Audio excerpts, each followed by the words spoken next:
Welcome to another episode of Mark My Bird. My name is T-Bird. And I'm Mark Clavin. And Clavin, before we bring our guest in, we were on the phone earlier today. I guess you could say prepping for this, just kind of wrapping. I'll let you explain it, but you stepped in blood in what appears to be a crime scene near your house. Yeah, exciting morning in Cleveland here. This wouldn't have happened except for we normally record in the morning, so this is an afternoon podcast we're recording here. And to be honest, so I was off my schedule. I went for a morning walk instead of like a midday and an afternoon. I really wasn't focused. I was talking to you, had my head down, and kind of noticed I see like a puddle coming up ahead of me, and there was like a couple little yellow things, but I just tried to jump across the puddle. But obviously, it was earlier in the day. I wasn't feeling limber yet. Didn't do any stretches. Foot definitely like hit the back part of the puddle. And I kind of noticed it was red. And that's when I was like, hey, I think I got to hang up. I don't really know what's going on here. Looked around. There was hair on a fence. There was something in the bushes, like with a ton of flies around it. Lots of blood. There's blood like across our street. And then there's also like little tags everywhere around. They didn't look like official police tags, so I don't think I don't know if this was a neighborhood detective, I guess, or somebody on the neighborhood watch program already scoped the place out. But yeah. So for Cleveland PD who's listening, what brand of shoe and size are we talking here? It's a New Balance size 10, and just the heel will be walking away from that area with blood on it. So please do not follow up on that. And honestly, I kind of was like, I just looked quickly and I was going to go back and like do a little double check out. But then I had another thing happen on my walk. And that's because we were recording this in the afternoon and I had to flip my whole day around. So I had to go to the restroom pretty bad. I was a decent way away from my house. Luckily, somebody on this corner street over here was having a crew working on their house. So there was a porta potty out there. So I like kind of looked around real quick, made sure none of the workers were looking, and I just like jumped in. I didn't hear anybody or see anybody. I assumed they were all in the house. So I jumped into the bathroom, close it, lock it, do my business. And then, of course, as I'm kind of finishing up, I just hear a bunch of talking. So now I'm surrounded by a couple strong-looking construction guys, and I'm using their toy. It was perfectly clean inside it, so I definitely was like the first person to use this bathroom of the day, which I'm imagining if you're on a job site, they're probably not trying to have somebody like really punish a restroom at like 9 a.m. if they're going to be there all day. So I'm literally just sitting there going, oh my God, please, nobody try to come into the bathroom. And I'm looking through I stood up and I'm looking through the vents and I'm watching the guys walk around. And when they all walked to this one truck and we're looking at the back of it, I just like opened the door very quietly and just sprinted down the other side of the street. And that's why I did not go back to the crime scene. You're like a shadow shitter. Yeah, I did not want to get beat up for. It's funny because like, you ever seen the movie Transformers? If you were a Transformer, I could see you like running full speed and like rolling and then just turning into a porta potty and sliding to a stop. Hey, everybody is happy to see a porta potty when it's an emergency, okay? No one's like bummed that the amount of times I've been driving on the highway anywhere and seen a porta potty and thought I'm going to pull off the side road right now and just jump into this work site. It's countless at this point. Thank you for the riveting story, Mark. I can never get enough of your Cleveland updates. I can't believe you mistook a puddle of blood for a puddle of natural rainfall. How do you get those two mixed up? I really wasn't paying. I mean, like normal, I really just wasn't paying attention. I was pretty wrapped up on what you were telling me. Yeah, there was like a lot of, it splattered across the street. It might have been an animal hit by a car making the turn and it got tossed into the fence. But I don't really know because honestly, where like the pointy part of the fence was, it looked like human hair was on there. I mean, on that note, why don't you intro our guest, Mark? Yeah, hopefully it was not their hair. This person hails from Arizona and was relatively unknown until basically they were known everywhere. traveling the world and taking home cash at every single rail jam I've heard of. Known for going all out with little regard for her safety while wearing very large headphones, a ripping piano player, starring in Buster alongside Denver Orr and the Henriksen brothers. There was a pretty short period from seeing like her first clips go huge, and then just all of a sudden she was on Sims, Monster, getting the invites to X Games, and now she's everywhere. She's basically everyone's favorite snowboarder. The Rookie of the Year for Slush the Magazine. Lolo, come on to the podcast. There she is. What did you think of our intro? I'm still shook from the murder scene. Sorry. I was just thinking about, I've never lived in a city, so I was like, holy shit, it's probably not animal, but where I've been are checking. you? Well, here, first of all, I've actually wanted to ask you this for a long time. Lauren or Lolo, which do you prefer? I always introduce myself as Lauren because I think it's weird to say, hi, I'm Lolo. But that's a good professional call.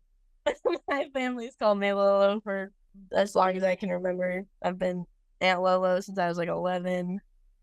I used to be like in high school when I was playing sports and stuff, I would get so like offended if people that I didn't really know called me Lolo, and like they thought that, it's like the classic, like, I don't know, if Clavin somebody you don't know, it's like, oh, Clavin the Jump Man. You're like, who are you?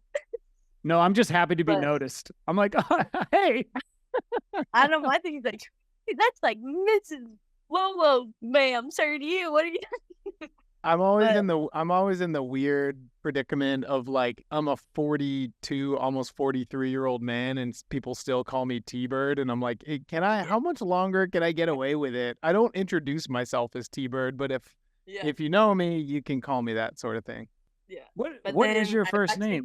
No, what's T-Bird? What is your first name? Tom. Oh, yeah. Are you fucking kidding me? It says it right there. I'll zoom it. Does it? Oh, I wasn't hovering over Zoom. Sorry. That was a poor attempt at a joke. My bad, guys. And it's Derminio, correct? That is the correct pronunciation. Yes. Yeah, I don't really care, honestly. I did ask Jess before Buster came out, because they were like, are we putting Lauren or Lolo? I was like, dude, I don't like, my name is Lauren. And then one of them was like, dude, nobody knows who Lauren is. That's fine with me. And then it's awesome because you almost have like two identities. Like, if you want to keep it professional, you're like, hi, I'm Lauren. And if you're like, want to keep it casual and chill in like the snowboard space, you're like, what up? Lolo's here. Those words have never come out of my mouth. That's what a 42-year-old thinks people talk like our age. I just walk in the room. Lolo's here. Well, now you can use it. I say that becomes your thing now. I will sleep on that one, but it's probably gonna be hard no. I will say, if it's like, I think Lolo Derminio together as like first and last, I think that's weird. I think like if it's gonna be my whole name, like Lauren Derminio, or just Lolo. Like, okay. To my knowledge, there's no other Lolo in snowboarding. I think there's like a track runner or something that's like Lolo. I don't know. But Lolo Jones, I think. Yes. Yeah, I don't know. Like we did Lolo Derminio for like the intro of Buster, and it just like looked. I was like, that's like my Instagram name. That just looked weird. Like Sleeper's not just using Sleeper. Like I don't know. But so then we went with Lauren, and then it was Lauren for like the credits and stuff, and then like but anytime I'm like, yeah, I'm Lauren, nice to meet you, like people are like, isn't it Lolo? I'm pretty jealous of having like what is it, a pen name kind of in snowboarding. Like you have T-Bird, you have Lolo, Stan has Stan. Like all the dumb things that I've done in snowboarding are just fully under my name, very easy to search on. But I will say, you've kind of just morphed into Clavin.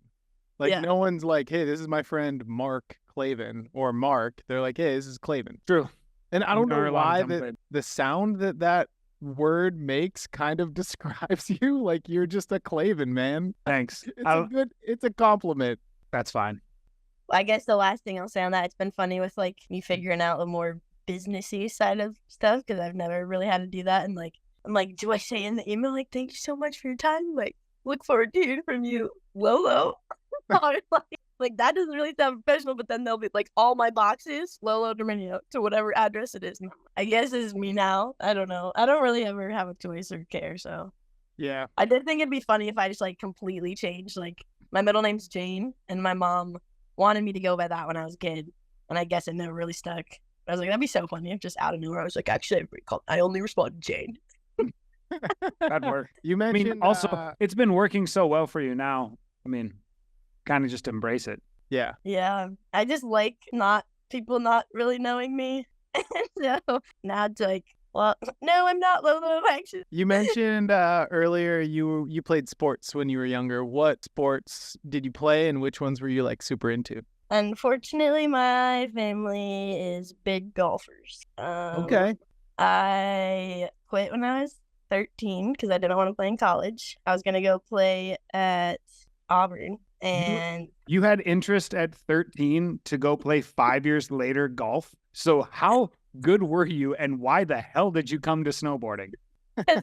I hated golf at that point. My dad played at ASU, Arizona State. My brother played at Arizona State. My grandpa went there. I don't know if he played or not, or if they even had golf then. But my grandpa played. My brother played on the tour for a little bit. He was in like Canada for a while, and then like did some PGA stuff. But then like when he was trying to get his card to be more like consistent, he had a baby, and then he had twins. So now he doesn't golf anymore. Yeah, I was super over it. Literally didn't touch a club for like years, and then started playing a couple years ago with my friends because you can go to the public courses where I can wear wife beater and jeans and barefoot and put a bunch of beer in the cart and go just have a good time. And I was like, damn, this is actually so fun when I'm not with my dad. But now as he's getting older, it is his favorite thing in the world if I just like go to the range with him or something. So I'll try to do that sometimes when I can. Played in Mammoth a bit. Bishop is so fun. And it's actually, I guess I'll just put this in there now. That's my plan B when I'm like, my brother said I can't try until I'm like 32 at least. But when my body's done snowboarding, I'm going to actually focus on golf for like 6 months and see what happens and try to be the female John Daly. That's incredible. I think you could go female Happy Gilmore. Yes. Yeah, I don't know. My mom did not like when I said some of my friends were like Judd and Lion. I was just playing with them. They're like, dude, we got to mic you up on the course. I'll be your agent. My brother's going to be my caddy. And we're going to just... I always drink Twisted Teas on the course. I don't even like Twisted Teas that much, but I don't know why. I have to have them there. And then about the third hole, I start hitting it well. You should think about maybe having Clavin as your caddy because he literally looks like Happy Gilmore's caddy. I got my haircut recently, but I'll grow it back out for the Lady John Daly. There we go. Perfect. So I never actually played in high school. I've played lacrosse, and because I don't know how you guys are with, I have a big family, but we all try to pick something that my dad doesn't really know too much about. And so my brother went to volleyball. He played men's volleyball for a while. My sister played volleyball. I played for a little bit, but I was too short, which I don't really know why, because my sister's like 5'9", my cousin's like 5'11". All my brothers are over 6 foot, and my legs are like as long as my brothers, who are like 6 feet, but my torso just stopped growing. So my friends would call me Mike Wazowski because I was the head and legs. Call that a short so. Yeah. Then, yeah, started playing lacrosse, really liked it. Then I played at Arizona State. It was like their first year that they had a D1 team, and I absolutely hated it. Lasted 3 months, left. The coach was nuts. In Arizona, you don't do anything from June to September during the day because it's like 120. And she would have our field practices from 12 to 3. We'd have conditioning before that. Field practices from 12 to 3. It's like 115 degrees. Girls would pass out, and then we would get in trouble for not being hydrated enough, for not taking care of ourselves enough. Or like we'd have to go to these like nutrition things and all this stuff. And I was like, or ma'am, we just don't have practice. Like I had practice in high school from like 9 to 11 at night, like when it's maybe only 100.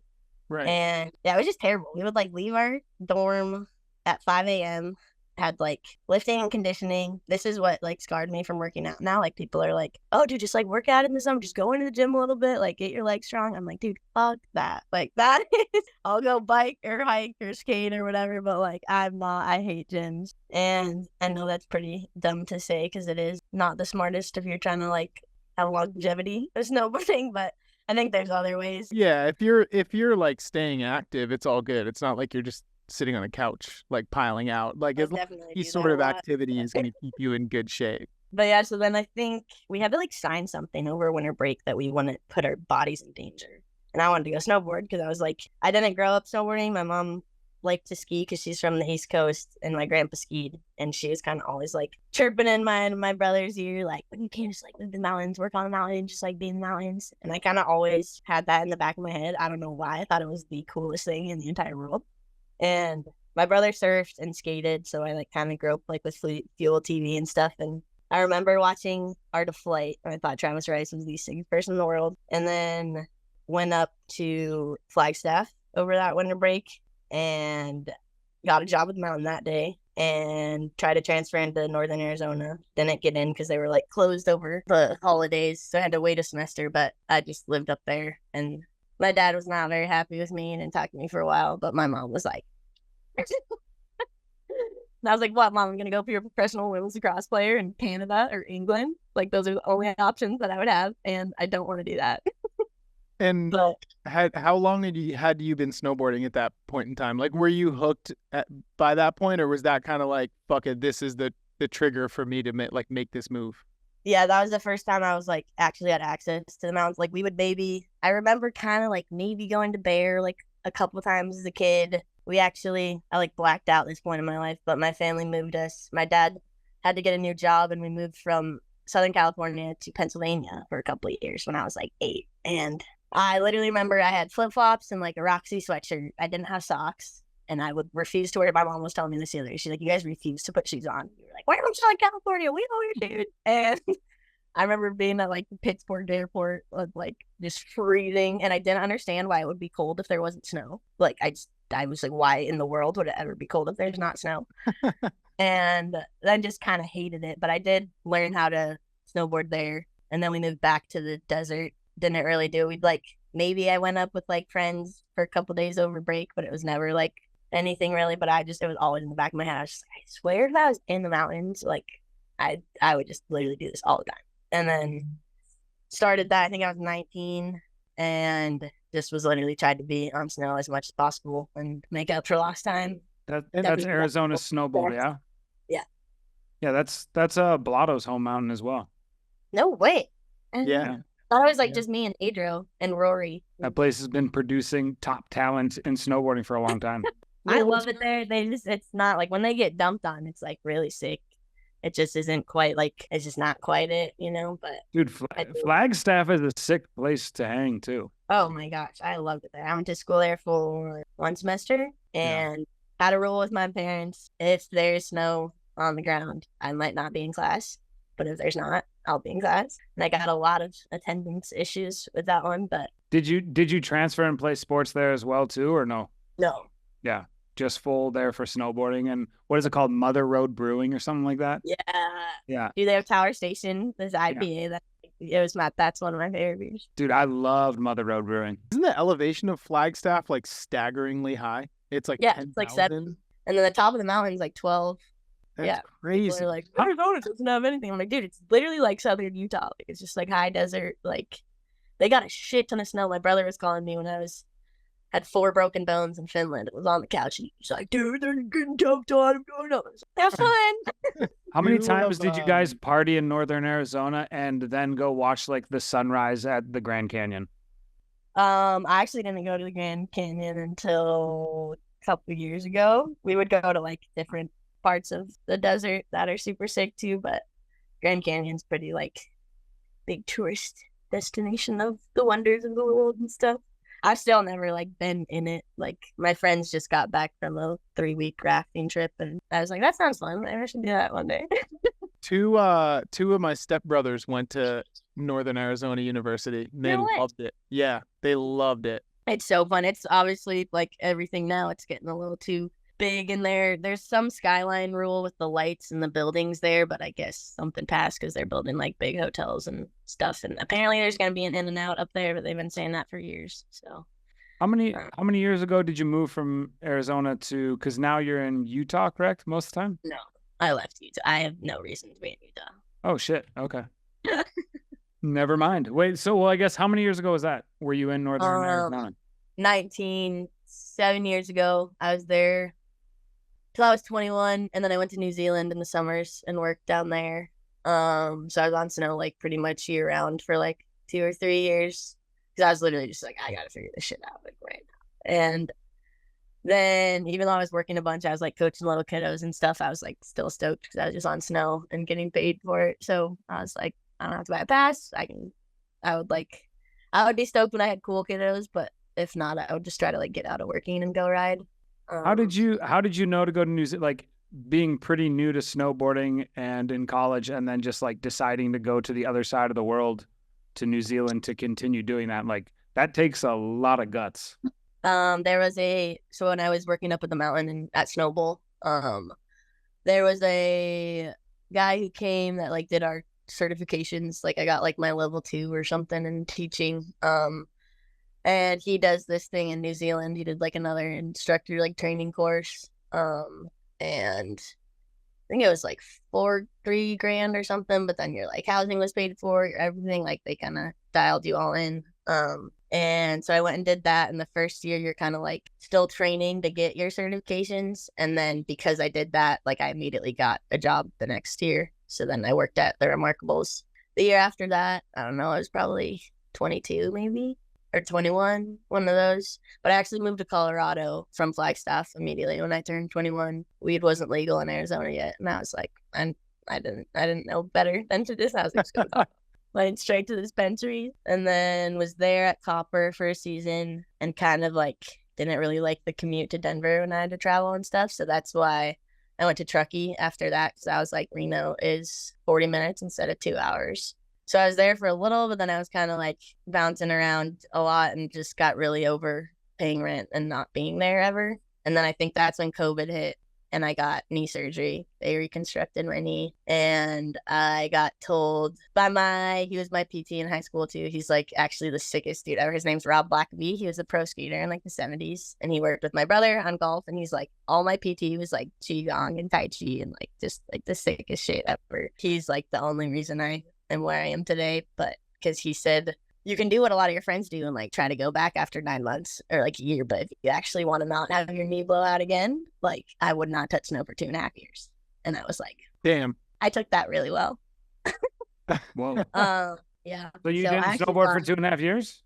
No, I thought I was done. I moved to Mexico. I sold my car and then came back Christmas of 22 maybe, or 21. One of those years, went up to Flagstaff. I saw my PT and he was like, dude, you could probably try to take some turns. And I was like, wait, what? I was going to go back to Mexico. Went up with my niece and my mom and took some turns and was like, whoa, my knee kind of works. And then went back to Truckee after that and went on a trip to Salt Lake with my roommate. I didn't want to go because I was like super against Utah. I don't know why. I'd literally like been there once. I said, Utah, fuck that place. And then went. And it was like right in the springtime, and it was just like so fun. And I actually just stayed. I'd literally never went back to Truckee. Was like subletting a room from my friends on holiday, and just stayed there that summer. Worked a bunch and paid rent. And then this past like premiere season in October, I was like, I'm not re-signing the lease. I was here for like 2 weeks, and now I'm here. Oh, that's awesome! Is that your truck all built out? Yeah, this is Hank. He's the only thing I care about. Very cool. He's 93 and he's the shit. I built all this right before I went to Mammoth. That's incredible. You're gonna live out of that all season this year? Well, I know like this past year why I moved out. I parked my truck at my brother's in Arizona and kind of had my stuff at my parents because I knew I'd be in Europe most of the year. I was in Europe like literally November to March pretty much. I came home for Christmas and then ran out of my Europe days. I found out the hard way that you can't leave the country and go back to a different country because it's all the Schengen region.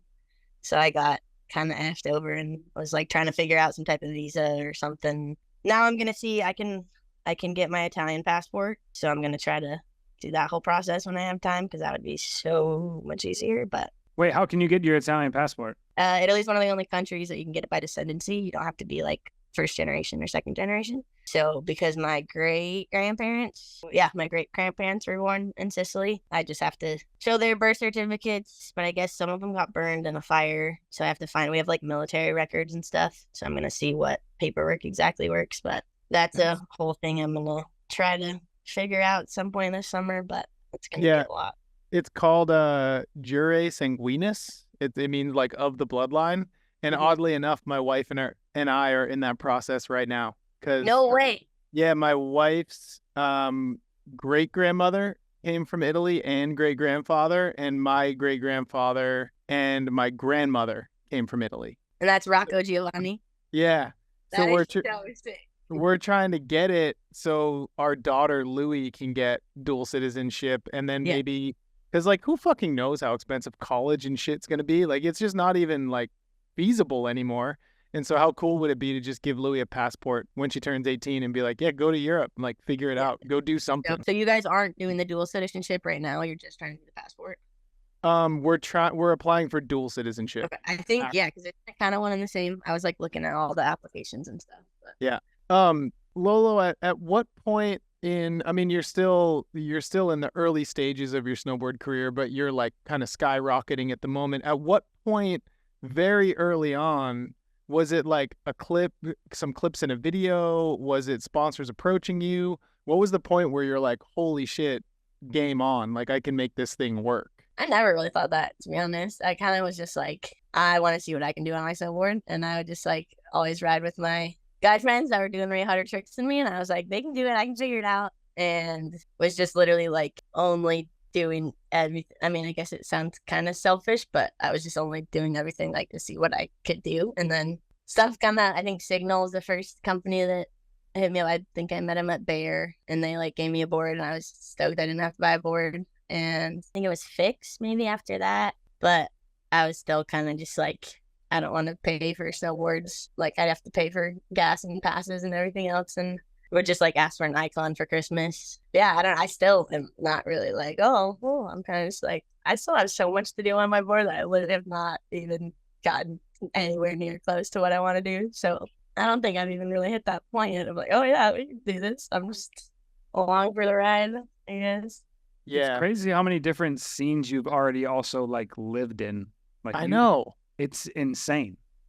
Like, I guess I get bored easily, maybe. And snowboarding's the only thing that I'm like, you can never reach a point of like, oh yeah, I can't get any better. Do it switch, do a different grab, do a different thing, like do it hard way, do like, yeah, because I think with other like more organized sports, like it is kind of like, okay, I'm like really good, but I can't get, I mean, I guess you can always get better, but I feel like there is more of like a limit. But this is another big thing, like why my parents or my dad wasn't as stoked on it, because my whole family's been in like orthopedics and orthopedic sales and stuff. And they would just say action sports are accidents waiting to happen. And that's where all they get their money from is all these broken wrists, broken everything. And I was like, dude, you can get all that in a car accident. You can get all, like my dad, I mean, now he's 70, no, he's 80.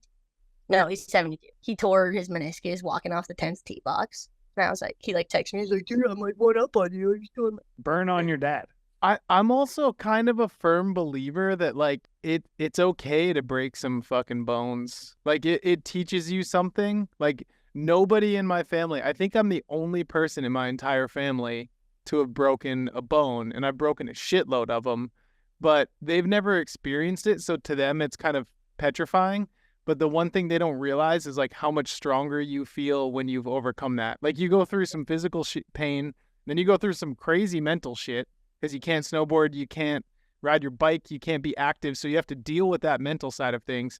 And then once you can do that again, you have like an entirely new gratitude towards what you're able to do. As much as injuries are the worst, a lot of my friends actually call me when they're hurt because I like to help them through some stuff. And like, excuse me, I just always kind of say like, I don't know what it is, but every time an injury happens, I think it's for some other reason that we had to slow down something else, realign something, figure like I always try to just look at it as more of like a blessing of like, okay, I wouldn't be with my family right now, just kicking it, hanging out, doing nothing. Like I wouldn't, if I wasn't hurt, I would be off doing whatever. And like now I can just hang out with my mom and my nieces and nephews, and like they obviously don't enjoy when I'm hurt, but I know they secretly love it because I'm home.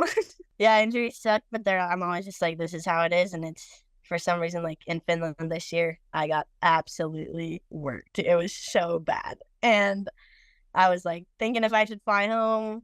And then the doctor was like, I want it for like at least 3 weeks. And then I was like, but that's just more time ticking off on my Europe days. Like I could leave and then heal and then like come back in the spring and use those 3. Like I wasn't losing it, but I was like, what do I do? And then I was just like, I'm here. If I was home, I'd probably just be like pretty bummed and just kicking it. Like I can still walk around. I didn't know my leg was broken at that point. So I was like, just still kind of walking around and like kicking it and just drinking these with my friends and they snacks. And I was just eating ice cream and chocolate all day. I gained like 30 pounds. It was sick.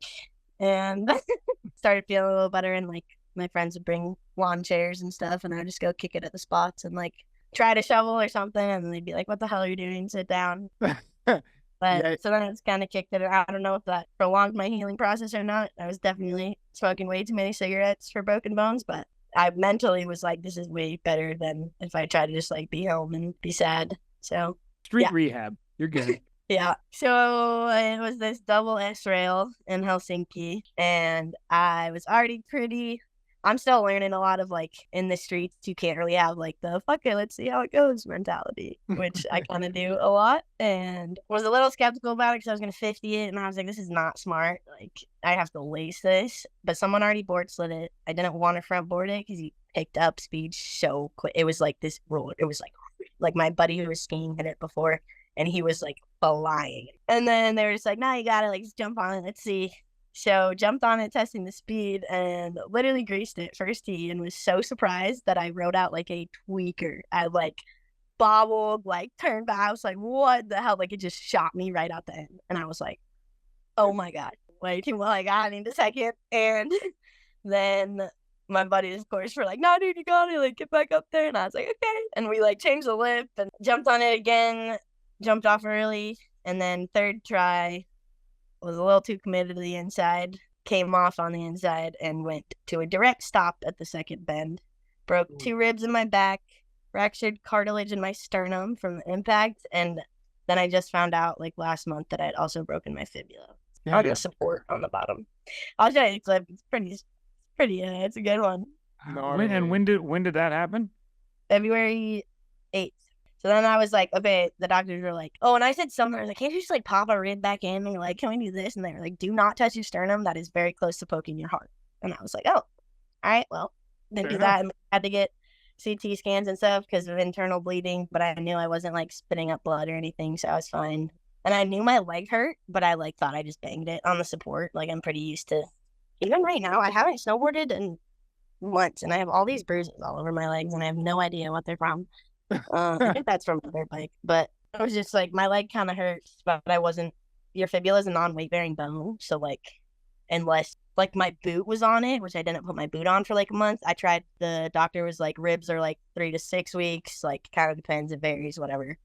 And due tour was March 8th or something. It was like exactly a month, and I was like, oh, sick. Like I'll try to go to due tour, or I was like not gonna go, and then when that happened, I was like, no, I'll try to still make it. And then I was like, I'm gonna ride and see how it feels then. And my ribs felt fine, my sternum felt fine. Like we had just like taken a ferry from Helsinki to Stockholm, and we were just like partying and running. I was like, okay, if I can do this, like I can definitely jump on some down bars. And then put my boot on, went for a lap, got off the lift, and was like, what the fuck is wrong with my leg? Like I could not turn my board, and like sketchily like 50'd a couple things, and like they were like, you're looking good, you're looking. What are you guys talking about? I literally can't even jump on anything. And then like took my boot off, went to the physio at due tour. I'm getting it scraped and cupped and like all this like they're fucking digging into my leg. I was like, this knot will not come out of my leg. Like, and then ended up pulling out because Ellie Wheeler was the first alternate, and I was like, yeah, I could ride and get like $700 or something for dropping. And I was like, yeah, I could ride. I was like, I'll just ride down, it'd be funny, whatever. Like literally won't jump on anything. And then I was like, or Ellie could go rip and have fun. So dropped out, drank for 2 days. Where did I go from there? Oh, I had to go to North Carolina because I was doing something with Brantley, and her mom is in the medical field. And so we were doing all this muscle stim, and I went to a chiropractor. They were thinking it was stuff in my sciatic nerve. Like they thought my ribs poked something in my back and in my spine that was affecting my leg, because my leg was like super tingly. I had this weird, like my legs, like it was like this weird nerve thing. So I got all these different diagnoses. Somebody thought I like tore some like your iliac in your hip or something, and then that like affects your whole like leg. I don't know. I went to the chiropractor, and they like did all these adjustments. and then was trying to ride that week because we were filming something for Beach, and I could like put my boot on. I had more painkillers then than I've ever taken in my life because it's the South, and I was like, I take turmeric and ginger, and they're like, oh, take this. Yeah, they're like, So I try could, Vicodin and ride for a little Percocet. bit. Yeah, I think I did some like front boards and stuff, and it was like okay, and I was like, my leg is not happy right now. Then went back to Utah after that. Went to my acupuncturist. That helped a lot. Like I always kind of do like just enough where I can like ride, but then it like really hurts after. Gonna try to ride an uninvited, but it was my sister's wedding weekend, and I was like, can you just have it any other fucking Saturday, please? And then stayed for like the Thursday welcome day or something, and then had to fly to Arizona. And then went to the doctor before her wedding, and they x-rayed. I thought it was like my knee. I didn't know what it was at that point. I was like, something's up. And then they took an x-ray, and they were like, oh, looks like you broke your fibula in like 2 months ago. And I was like, oh, that makes sense, I guess. I had a broken leg the whole time. Just walking and riding on it for 2 months. That sounds. Well, it like didn't it really hurt? It was just like this weird like soreness. And then I asked him because I was like, I'm supposed to go to Mammoth. Like, is it not wise to ride? And he was like, dude, like it's pretty much healed. I'm not going to tell you can't ride. And he's my brother's friend who like he kind of just gets it. And he was like, unless you're going back to Europe and hitting like the exact same street spot, or you're going to go into support, like I think you're fine. And I was like, you're my favorite doctor. And then went to Mammoth, and it was still like I would go to PT and get massages and stuff because like if I landed flat or did anything wrong, it would be so mad. And of course I'd like feel good one day and then like follow Judd and Tyga off the big jumps and then like take it way too deep and then not walk for 2 days. And whatever. Didn't golfing hurt with a broken leg? No. Oh, is that why? Because you were on the X Games drop list, but then I don't think were you in X Games this year? No, I decided I had already had my flight to Finland. Hannah and I had kind of planned that we were just gonna say no to everything, and just do our project. And then got the invite like when I was in California before I left, and I was like, shit, should I just like change my flight to go after X Games, or should I go and we can film for a couple weeks and then I'd like fly back, whatever. And then I was in Finland and there was snow, and I was just like, I talked to my monster TM and I was like, dude, he was like, do not fly back for this circus. And I was like, perfect. Red Bull has all those high performance zones for all their athletes. Is like, if you're an injured athlete on Monster, do you just like go to a dirt bike track and like roll around in dirt, or what's their rehab program for their athletes? That's actually a great question. I have no idea. I think we all probably rehab the same, and we did this until a little bit, and yeah, I don't know. I have never heard of. Maybe there's something like around where the Core Dirt headquarters are in Corona, but I don't know. It's a good question. Yeah. When it comes to like those two worlds of like filming a video part in X Games, when you're dropping into like X Games or Do Tour, I think those are really the only two kind of highly televised rail jams. I guess maybe like Red Bull Heavy Metal. Do you feel nerves at all, or is it kind of like whatever? Like let's just do this. I just don't want contests. She does not feel nerves. She walked around with a broken leg for 2 months. I guess what I'm asking is like, where do you feel more pressure? Like dropping into a street spot with a small crew filming, or dropping into like an X Games street style? Well, I haven't done X Games yet, so I don't know. But Tour, I guess, yeah. I didn't even drop for that either. I did it a couple years ago, and there was like a Nikita Girls Who Ride or something, and somebody told me to try to backflip off the pole jam, and I just did that the whole hour. Huh. But my knee was done at that point, and I didn't know it, and I couldn't land it, and I was like, why the hell can I not land it? Yeah. But I don't know. I try to not really have pressure be a word in my vocabulary of when I'm trying to get something. I don't think it really helps very much. Some people perform really well off that, but I have to be like joking around, having a good time with my homies, or I'm not like Denver and Dusty. Like I would not have been able to do anything I did last year if we weren't just messing around, having a good time. Like snowboarding is the most fun thing on the planet, and if it's not like that, I don't know why you would do it. So like if it gets a little serious and more, I'm like, that could go back to like the golf thing, right? Like it just got too serious for you. Probably just wasn't that fun anymore. Yeah. I've never seen you like look uncomfortable anywhere. You like no matter who you're hanging out with, Yeah, you're it's me having in a good public time. sober. Yeah, but whenever whoever you're hanging out with, you're having a good time, and everyone around you is having a good time. I think what else should we be doing? I don't know. Yeah, It's We're not not that here hard. for a long time, Mark. We're here for a good time. Oh, R.I.P. Toby Keith. Funny story. Toby Keith died the day before I broke my ribs, and I was listening to him put my boots on, and I was so sad. And I should have known that day was cursed. I was like, Toby Keith's gone. Nothing good can happen today. I actually you almost stabbed yourself in the heart over it. Lolo's not here for a good time. She's here for a long drink. Dude, I've been talking to Rob. I'm like, don't they love golf and snowboarding? I drink these more than literally anything. Come on. Let's get And you they actually on. have a ton of street spots around their distillery up. It's like probably 2 hours north of Helsinki. Yeah, something like that. Yeah. We should talk to them about sponsoring the podcast too. Let's talk. Dude. Let's get Rob on the line and see if we can. This says canned by Long Drink Company in Kannapolis, North Carolina.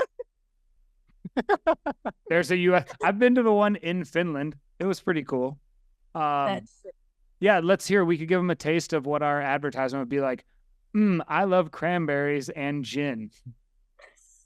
I love gin and grapefruit. Wow. Come on. I like drinking 4 cans of liquid and then forgetting stuff. And the best thing is they have the tall boys at like any gas station or any. I would buy 4 of those before a spot when I was hurt and just sit there and scream at my homies, and it was great. Have a long Great drink time. for a short memory. A couple of my friends too, like they'd be like, "Are you sure you shouldn't be like hailing more?" And I was like, "Do you have a better option for me Yeah. right now?" And then the other homie was filming. The boys who were all filming the level 1 like ski video this year, they were all Hannah and I rented a room from them in Helsinki for 2 months, so we were all just always kicking it. And half of them were like, "Well, maybe you should chill a little bit," and the other half were like, "Dude, you're doing fucking great. You should be doing nothing different." You mentioned earlier that you come from a large family, and just like seeing the stuff you're doing off hill, on social media and whatnot, it seems like your family's like a really tight crew. Run us through the family scene. How many brothers, sisters, all the stuff? I have 3 older brothers, 2 older sisters. I'm the youngest of 6. I have 13 nieces and nephews. Damn. One's on the way. My sister has 7. My brother has 4. My other brother just had his first. I would rather hang out with any of them than literally anyone else. They're these shits. My older brother, Mike, he's like 42 now. He pretty much raised me. He's just like the sickest human ever.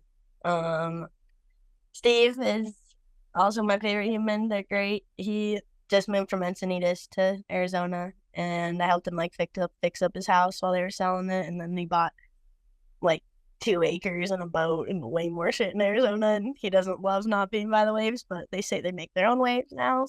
So I just I'm not there as much as I would like to be, but anytime I can, I'll go home and just stay at their houses and just be with them because they're the best. And then my sister here, she's in Fillmore, which is like 20 minutes inland from Ventura, super avocado farm country. She's got her 7 kiddos. People are like, "That's a lot. That's crazy." I'm like, they're the sickest kids ever. I'll literally take them over one shitty kid any day.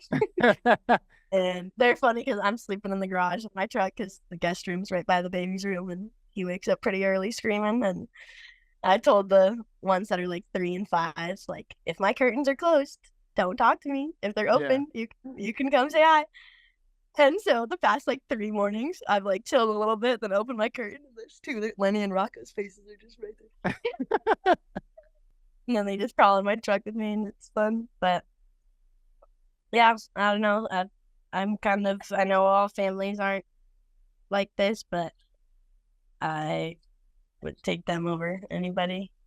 How hard is it to get a family reservation at a restaurant if you guys are all together? If we've ever done that. You have to rent out half the restaurant. Yeah, we were doing my sister was doing a guest list for her wedding. Like just our families were like almost 100. They need to bring back like snowboard award shows, like just in-person events, because you winning Rookie of the Year this year with like 100 people that you're related to coming to that would have been amazing. Yeah. Yeah, that would have been fun. I know that I was actually here when I got the X Games invite and like showed my sister and my niece, and they were like, "Oh, I think we're going." I was like, I don't know if I'm going actually, but Are they all like really stoked on seeing what you do? yeah, they don't really like my niece. I've had her skating for a while. She likes it, but nobody really does. Like my sister skied a little bit and they're young, but they all kind of do different things. And they don't really get it, but they back me whenever I do. So Do they like? Do they watch your stuff? Do they like watch it online? Yeah. and seek only it the out? older kid could watch Buster because in the first 5 seconds, I'm smoking a cigarette and flipping the camera off, and I was like, really? So I told her, I was like, really, dude? He was like, dude, it's so good. I was like, I have 9,000 little eyes on me at all times. Like, oh my gosh, my tattoos. And sorry, guys. My bad. You could tell them that's My- Lauren. You could just say that's Lauren Derminio. This is Aunt Lolo. Like, don't worry. That's not the same person. Don't worry about it. Yeah, do what Lauren does. Yeah, my brothers and dad want me to plan like a scramble with them because I could play from the ladies' tees, and then I'd like drive the green or overshoot it every time.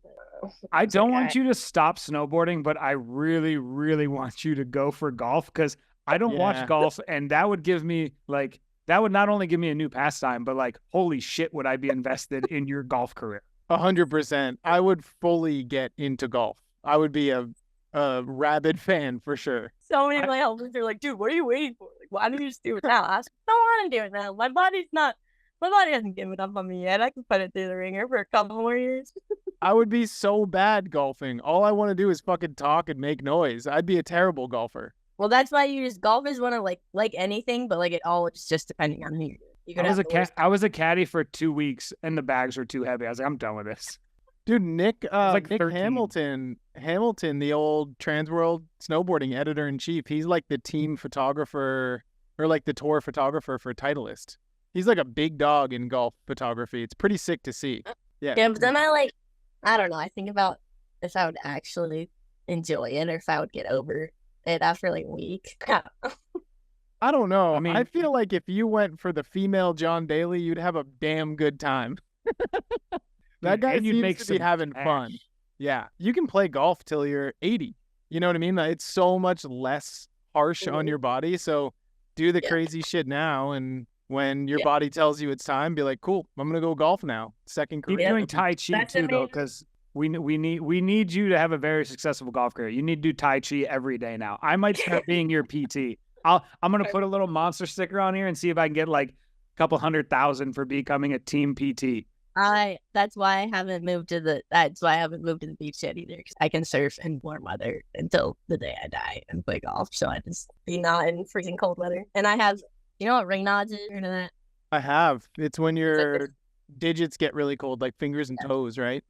Like circulatory disease that is literally in like 90% of all my, like Steffi has it, Jill has it, Maria has it, like literally almost every girl I know has it. And like it got really bad this year, and like I couldn't even put my boots on. Like my toes are so fucked up, like they get like swollen. I thought it was like athlete's foot in the beginning, and like would put like creams and stuff on, nothing helped. Like my toes go numb immediately no matter how cold it is. Like, and then I would like say something while we're shoveling, they're like, can you guys feel your feet? And they're like, yeah, dude, I haven't felt my feet since yesterday. And then they're like, can you feel your feet in the morning? I was like, no. Like, it probably would be nice though. That's the only contact point to my snowboard. But then I went and it got really bad this past time in Mammoth, and I was confused because it was warm and I wasn't in my boots like as much as I normally am. So actually my sister made me go to the ER, and they like officially diagnosed me with it and gave me some like I never went and picked up my prescription because they gave me these like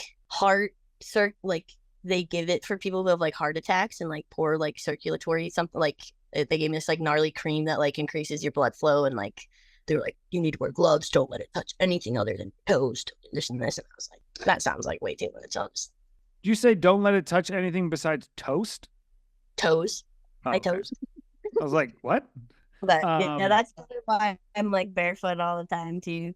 But then my mom told me the other day, she was like, you would not wear shoes when we lived in the cold, and you would have your flip flops on. And I was like, maybe that started it. Couldn't you just take a little bit of baby aspirin as your future PT? Doesn't that help with circulation? A little bit of a blood thinner? I guess so. I don't know. But then I'm also like, alcohol thins your blood. So I don't know. But I am going to try to use it as a marketing tool. And because I just got a Northwave this past year, and I was like talking to Kiara, and I was like, dude, what if we like use this as like, this is a women's boot that has wider toes for when your toes slow, and there's heated liners, and your feet won't go numb. Like that shit would probably sell like crazy. That's a Lauren Derminio idea right there on your email signature. And another thing with long drink, those are my initials. LD. Oh my God. We got to get this girl on long drink. Looking forward to looking ahead to summer. What are some of the plans we got for summer to kind of wind down from? We'll see. I don't really know what I'm doing till I'm doing it. I've tried planning stuff and then it like never works. I'm like, why do people do this? Keep doing what you're doing, Lolo. Just keep doing it exactly how you're doing it because it's all working. Thanks. Absolutely. In July, I want to be home with my mama for a little bit. We have like a little cabin up in northern Arizona, kind of like close to New Mexico. That she just goes up there like June to September. So I want to just go kick it with her. I restarted Breaking Bad and I'm just with everything in Albuquerque or RVs. I'm like, they're fucking mad. Well, I guess growing up, all right. So growing up spending a good portion of your youth in Southern California, Mexican food or I was born in Arizona and then we moved to Fallbrook when I was like in between Temecula and Oceanside when I was 2, and then we were there till I was like 7 or 8 or something. And then my mom just told me, I kind of remembered this, but we were like driving to my old neighbors the other day, and there's this like old rundown golf course that I guess my dad wanted to buy, and we were gonna have that be like the family business, and it would have been super sick. And then I guess she said this other like Asian family came in and bought it for way more or something, and then we moved. And I was like, damn, that would have been so sick. We just like never left Fallbrook and just had a little golf course in the middle of kind of like ghetto avocado country. What did your parents do for work? My mom's never worked. She had SIDS. My dad's in orthopedic sales. Awesome, Lolo. Well, thank you. Also, hit me up when you come to Hood because I live in Portland. I'm going to be up at Hood most of the summer, just lapping, hanging. Thanks, guys. You guys are the shit. Awesome. Hopefully we can all be in the same place at some time soon. Clavin, we need to find a dueling piano bar. That'd be so sick. I have to say, I've actually been practicing like since that day when you were just ripping super hard. I got a little Clavin over from my house, and I've been playing a bunch like this winter. That's so sick. Yeah. Awesome. Did you get back into piano so you could play at bars and get people more excited to drink? No, I bought a keyboard, like a fully weighted keyboard, and I didn't play for like 10 years. And then I started playing again, and that's another huge thing with like injuries. Like if you have music, it like makes it go better. And you can smoke cigs while you're playing the piano, so it's pretty nice. I have bought one thread since April. Is that you're only saying that because your nephews and nieces are in earshot? No, I'm doing good. They're sleeping. Could hear them. All right, Lolo. Enjoy your family time. Thank you so much for coming on the podcast. Thank you. I hope your dog's okay and Clavin doesn't have to shoot it. I hope so too. We'll have to give context to that, but all right. Lolo, aka Lauren Derminio. She's one of my fucking favorite snowboarders alive. She's awesome. She's so fun to talk to. That hour flew by. She just fucking rules. Yeah, she's one of the only people that could probably just go by one name, though. She could be the Madonna of snowboarding.